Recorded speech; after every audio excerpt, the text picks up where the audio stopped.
ఇప్పుడు వంశీ విషయంలో అలా జరగలేదు. తను ప్రేమించిన అమ్మాయి ఎవరో కానీ తన మనసు మీద చాలా గొప్ప ముద్ర వేసింది. ఆ ప్రేమ ఎంత బలంగా ఉంది అంటే తను ఎలాంటి పరిస్థితుల్లో ఉన్నాడో తెలుసుకోలేని స్థితిలో తనున్నాడు.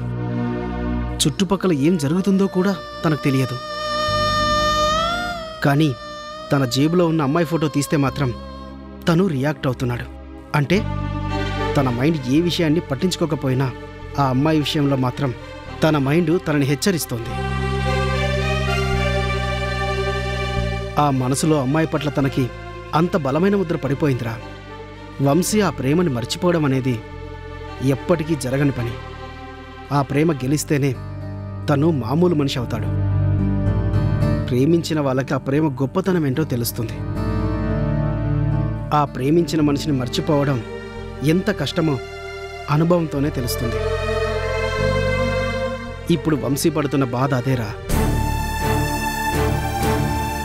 తను అంతలా కృంగిపోవడానికి, అలా అయిపోవడానికి కారణం కూడా ఆ ప్రేమను మర్చిపోమని అందరూ చెప్పడమే. ఇంతకీ వంశీ ఎక్కడున్నాడు? నేను తనని చూడాలని వచ్చాను. సీత వంశీని బయటికి తీసుకెళ్ళింది. బయట వాతావరణం అది చూస్తే మనిషిలో మార్పు వస్తుందని తీసుకెళ్ళింది. ఈ పాటికి వస్తూనే ఉంటారు. గుడ్. నువ్వు సీత అని చెప్పడమే తప్ప నేను కూడా తనని చూడలేదు కదా. నీ కాబోయే భార్య నువ్వు పరిచయం చేసినట్టు ఉంటుంది. వంశీని పలకరించి వెళ్ళే సమయం దొరుకుతుంది. ఈరోజు ఇద్దరిని కలిసే వెళ్తాను. ఇంతకీ వంశీ ప్రేమించిన అమ్మాయిని నువ్వెప్పుడైనా కలిసావా? లేదురా, తను ఎక్కడుంటుందో వంశీ కూడా ఎప్పుడూ మాతో చెప్పలేదు. కాకపోతే తన పేరు వర్ష అని మాత్రం చెప్పాడు. అంతకు మించి నాకు ఏం తెలీదు. వంశీ ప్రేమించిన అమ్మాయిని నువ్వు చూడకపోయినా నేను చూశానురా. నువ్వెలా చూసావు? వంశీ జేబులో ఫోటో ఉంది. వంశీని ఏ విషయం అడిగినా ఎవరితోనూ మాట్లాడడం లేదు. కనీసం తిండి కూడా తినటం లేదు. కానీ ఆ ఫోటో తీస్తే మాత్రం రియాక్ట్ అవుతున్నాడు. ఆ ఫోటో చూసినప్పుడే నాకు అర్థమైంది తను ప్రేమలో విఫలమయ్యాడు అని.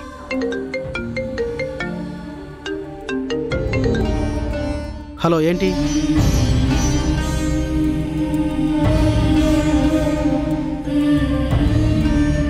ఆవిడ దగ్గర ఇంకో ఫోటో ఉండే ఉంటుందిలే, లేకపోతే అంత అజాగ్రత్తగా ఎందుకు మర్చిపోతుంది? ముందు నన్ను దించేసి ఇవ్వాలనుకుంటే ఇవ్వు, లేదంటే పారే. సరే, ఎక్కండి సార్.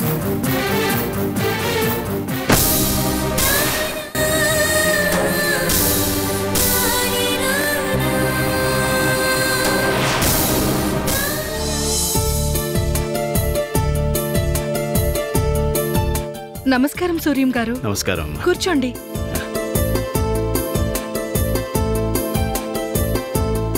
రాణి ఇంట్లో లేదమ్మా? ఫ్యాక్టరీలో ఉందండి. రాధా, రాణి రోజు పొద్దున్నే ఫ్యాక్టరీకి వెళ్ళిపోతున్నారు. వాళ్ళు వచ్చేసరికి సాయంత్రం అవుతుంది. మీరు వచ్చారని ఫోన్ చేసి చెప్పమంటారా? వద్దులేమ్మా, నేను ఓ చిన్న పని మీద వచ్చాను. ఇంతకీ రథం ఎక్కడుందమ్మా? బయటికి వెళ్ళారండి. ఈ పాటికి వచ్చేస్తూ ఉంటారు. అదిగో మాటల్లోనే వచ్చేశారు.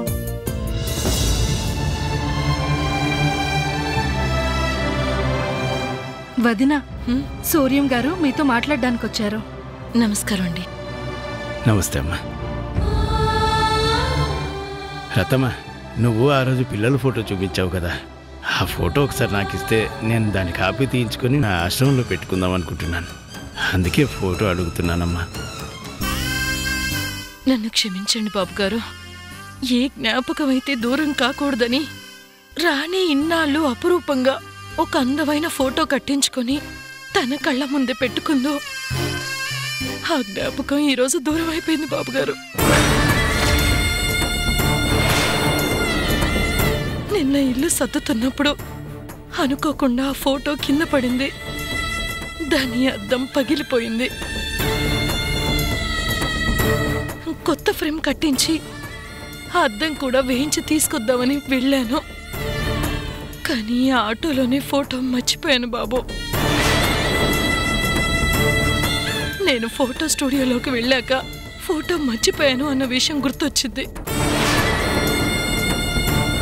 బయటకొచ్చి ఎంత వెతికినా ఆటో వాడు కనిపించలేదు.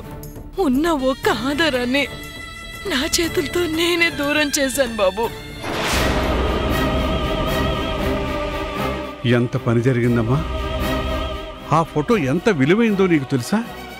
ఆ ఫోటో వల్లే మా సూర్యం గారు ఉన్నాడు చలపతి గారు. ఏం లేదమ్మా, మీకు తెలుసు కదా, నేను నా మనవరాలను దూరం చేసుకుని నేను ఎన్నో ఏళ్ళు వెతికాను. వాళ్ళ జాడ తెలియక నేను ఎన్నో నిద్రలేని రాత్రులు గడిపాను. పాత జ్ఞాపకాలే మళ్ళీ బంధాన్ని కలుపుతాయని ఆ ఫోటో చూడగానే ఎందుకో నా మనవరాలు నేను చూశానన్నంత ఆనందం వేసిందమ్మా. అందుకే ఆ ఫోటోని ఓ కాపీ తీయించుకొని పెట్టుకుందాం అనుకున్నాను. కానీ ఇలా జరుగుతుందని నేను ఊహించలేకపోయానమ్మా. ఏం చేయమంటారు బాబుగారు? చెప్పాను కదా, రాణి ఆ వయసులోనే మా దగ్గరికి వచ్చింది అని. తన వాళ్ళెవరో కూడా మాకు తెలీదు, తనకు కూడా గుర్తులేదు. ఆ ఫోటో ఉంచడానికి కారణం కూడా అదే బాబు. తన వాళ్ళు ఎవరైనా ఎప్పుడైనా ఈ ఇంటికి వచ్చినప్పుడు ఆ ఫోటో చూసి గుర్తుపడతారనే దాచిపెట్టాను బాబు. రాణి కుటుంబాన్ని రాణికి అప్పగించాలని నేను కూడా ఎన్నోసార్లు అనుకున్నాను. ఈరోజు ఉదయం ఫోటో స్టూడియోకి వెళ్తున్నప్పుడు ఆటోలో కూడా అదే ఊహించుకున్నాను. కానీ ఫోటోని నా చేతులారా నేనే చేజార్చుకున్నాను. ఇప్పుడు రాణికి ఏం సమాధానం చెప్పాలో కూడా నాకు అర్థం కావట్లేదు. ఊరుకోవదినా, నువ్వేం కావాలని చేయలేదు కదా. అనుకోకుండా జరిగిన దానికి ఎవరు మాత్రం ఏం చేస్తారు? రతమా, ఇంతకీ నువ్వు ఏ ఫోటో స్టూడియోకి వెళ్ళావు? ఆ ఆటో వాళ్ళు ఆ ఫోటో స్టూడియో చుట్టుపక్కల ఎక్కడో ఒక దగ్గర ఉండే ఉంటారు. నేను వాళ్ళని వెతికి పట్టుకుంటాను. అది ఎక్కడో చెప్పమ్మా.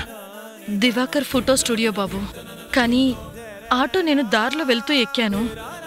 ఆటో వ్యక్తి మొహం కూడా నాకు గుర్తులేదు. ఎక్కడని వెతుకుతారు బాబు? ఎలా అని వెతుకుతారు? ఎలాగైనా వెతికి పట్టుకోవాలమ్మా.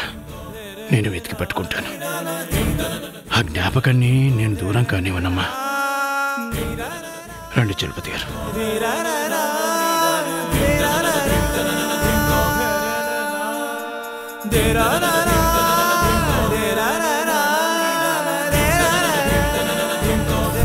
సూర్యం గారు, అసలు ఏమిటిది? అప్పుడు అలాగే కదా, తప్పిపోయిన రాణి వర్షాలు వీళ్ళేనని చెప్పే సాక్ష్యం అది. శంకర్ గారికి చూపించాలనే కదా ఆ ఫోటో మన దగ్గర పెట్టుకుందాం అనుకున్నాం. ఇప్పటికే మీరు ఏం చెప్పినా అబద్ధమే చెబుతున్నారని మీ మీద అనవసరంగా కోపాన్ని పెంచుకున్న ఆ శంకర్ గారికి ఇప్పుడు మీరు ఏం చెప్తారు? ఇంకా వర్ష మీ మనవరాలని మీరు ఎలా నిరూపిస్తారు?